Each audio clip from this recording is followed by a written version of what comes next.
Quick admission, I absolutely suck at baking desserts. But whatever, this is the one dessert I can make well.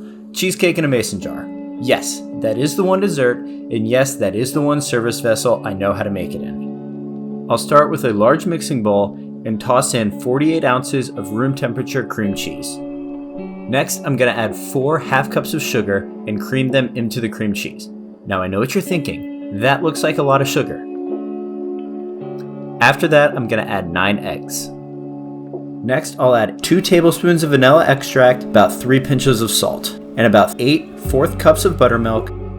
Lastly, I'll mix all the ingredients to make sure they're all combined. Now comes the totally fun and not at all terrible and messy part of this recipe, filling in the mason jars with the batter. I started by using this funnel and spooning it in, but I wanted to show off by pouring the batter into a Ziploc bag, cutting off a corner and using it as a makeshift piping bag. I promise this method has worked better in the past. Also, to my credit, it's a lot easier when I'm not maneuvering around a camera in front of me. So that way wasn't really working, so I went back to the funnel and spoon method. But whatever, eventually all the jars got filled in, and now I'm ready to cook them. If you hadn't guessed, I'm going to be sous videing these cheesecakes.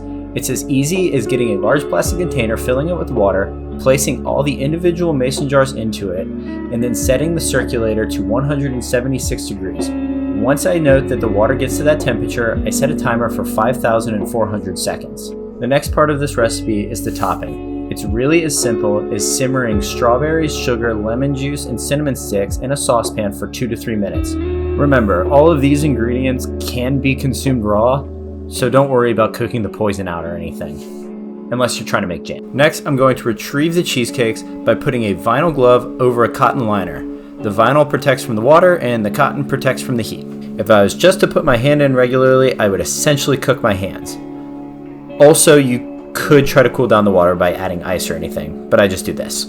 Next, I'm going to place the jars into my fridge until they cool, but typically it'll be overnight. One more ingredient I need for this is crumbled up graham crackers. Here's how I do it. The assembly for these are pretty simple.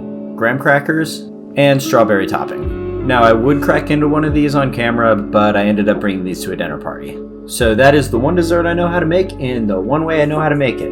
If I need to bring a dessert to a dinner party, this is what I go for.